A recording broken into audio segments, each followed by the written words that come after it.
Tonight we have a very special Chasing News. We're chasing the story of elevated lead levels in our drinking water. It's a problem throughout New Jersey. We're calling tonight's show Flint, New Jersey. Now we've got Team Chaser coverage. Tamara's in Newark. Alex, you've got the timeline, and we've got a couple special guests in studio. But Tamara, I want to start with you, where in Newark, 30 of 67 schools had to turn off their drinking water. I'm continuing to chase the lead-contaminated drinking water found in nearly half of the Newark public schools, a problem which we have discovered goes back 2 decades.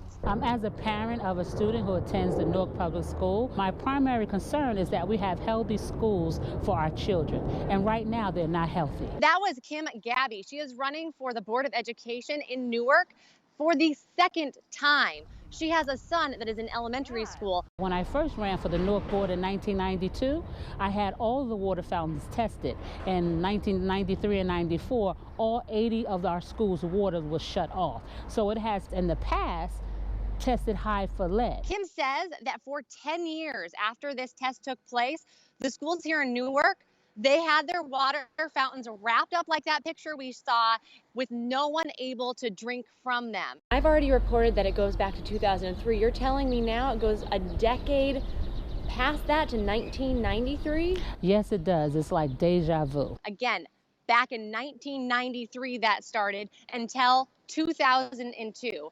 Now, parents are also concerned about this long legacy of lead contamination here in Newark and the information that they're getting from the state as well as the district. They take bottled water to school, and I have always told them actually not to drink from the water fountains at school because I didn't find that they were safe. I mean, the buildings are old and I don't trust the system. And now I asked Kim, who is responsible for this mismanagement that possibly spans back 2 decades? And she said it's the state as well as the school district. We understand that it's a piping issue, but if you begin to address that piping issue, even at 5 years at a time, we could have had 20 schools corrected. And so that is the real issue. We need a community-wide plan to begin to address the lead in our drinking waters. Thanks, Tamara. Alex, so you've heard the story. We know that Newark has a huge problem, but you've broken it down to the timeline of how we got here. What do you got? Well, in every disaster, you've got to go through the timeline to see what happened when, who was in charge, and who could be responsible. We're going to take you through a few key dates in the Newark lead story that started out in 2003 when the EPA found elevated levels of lead in Newark schools' water system due to the pipes. At that point, the Federal Environmental Protection Agency offered to come in and help. The state rejected that idea, saying that they had their own plan. At that point in time, Sharp James was the mayor of Newark. Take us to the next year, 2004. The school district, which is an independent agency, put out a flush order that all employees at the schools were supposed to run faucets, sinks, and fountains for a period of time before and after school to flush the lead out of the system. This was continued throughout most of the next decade and into the current time, according to memos that were released by the Newark Schools Union.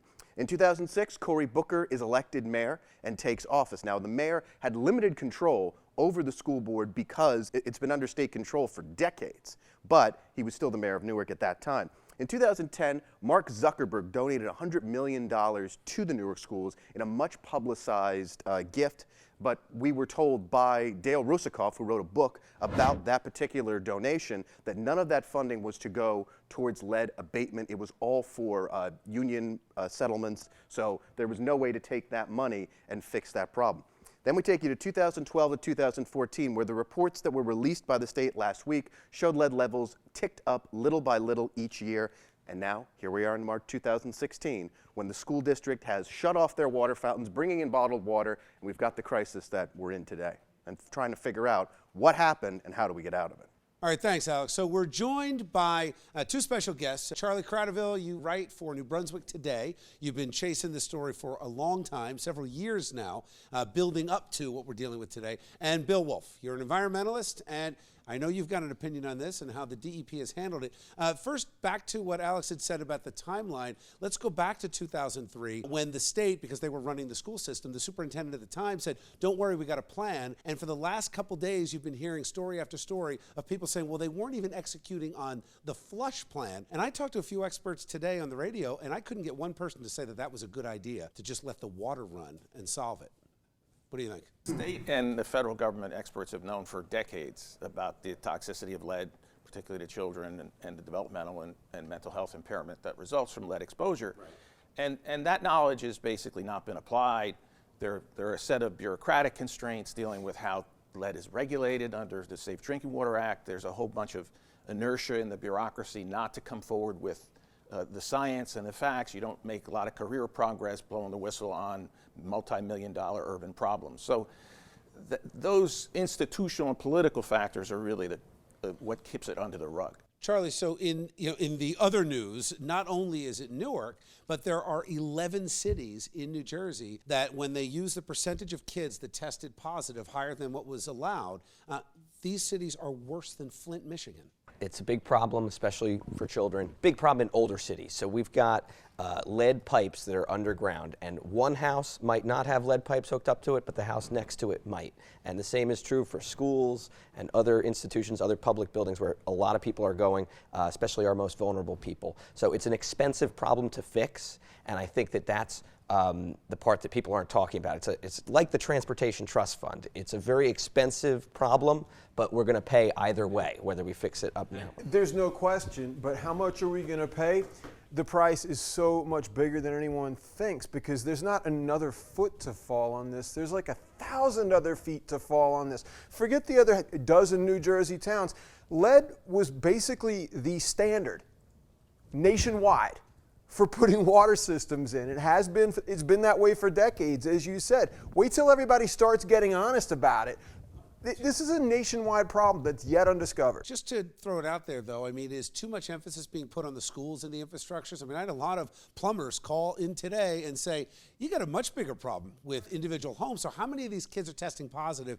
And it has nothing to do with what they're getting in school. It has to do with their water at home. The irony here and the tragedy is that we had tremendous success in the 70s and 80s phasing out lead from gasoline and from paint. And as a result, the lead levels in children came down to more than 80%. So it was a tremendous success story. Now we're losing all that progress we made over time through ineptitude, political corruption, bureaucratic inertia.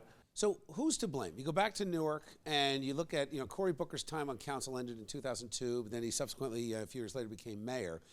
And then you've got Marion Bolden, who was the superintendent, who said, no, don't worry, we're going to flush the pipes, it'll be fine. What did Cory Booker know? When did he know it? What did Governor McGreevey know? When did he know it? Everyone has to be held accountable. If you're in power and this is a serious problem, the statistics were there, the statistics were public, you need to make it an issue that you're going to talk about. You need to make it an issue you're going to fight for, quite frankly, in all these cities. Well, you know what? Now that we know it's been going on for at least 10 years, maybe more, there's going to be a lot of blame to go around, a lot of accountability, and a lot of money. Thanks, guys.